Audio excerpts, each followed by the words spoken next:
Alors, chapitre 2, la ville de demain, et tout d'abord répondre aux besoins des habitants. Alors en 2050, 2 êtres humains sur 3 habiteront dans des villes, soit près de 6 milliards d'habitants, donc qu'on appellera des urbains. Les villes continueront à s'agrandir, et le nombre de mégapoles va fortement augmenter, en particulier en Afrique et en Asie.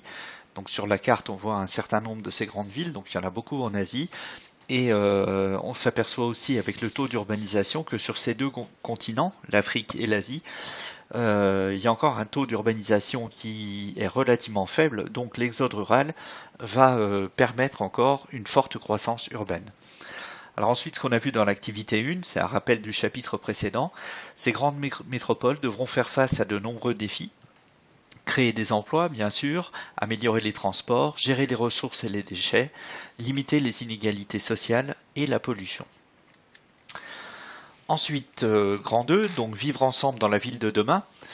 Donc on a vu un certain nombre de projets dans cette activité 2. De nombreux architectes imaginent des projets pour améliorer la vie des citadins dans le cadre d'un développement durable. Alors par exemple des serres urbaines à Montréal, un immeuble aussi, à Montréal, des télécabines, des panneaux solaires aussi à Douala et puis un immeuble à Paris. Alors ensuite, suite du grand 2, vivre ensemble dans la ville de demain.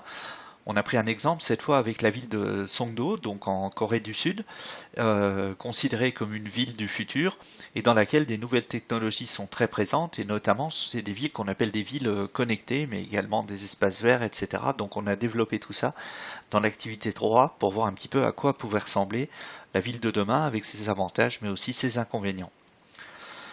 Et puis enfin pour conclure sur l'activité 4, tous ces projets sont encore très coûteux, donc c'est possible dans les pays développés, par contre dans les pays pauvres c'est souvent beaucoup plus limité, donc dans les pays qu'on appelle en développement, et tout ça doit se faire dans le cadre du développement durable, c'est-à-dire un développement qui soit bien sûr économique, il faut créer des emplois, il faut produire des biens, il faut aussi limiter la pauvreté et les inégalités, donc ça c'est ce qu'on appelle l'aspect social du développement durable.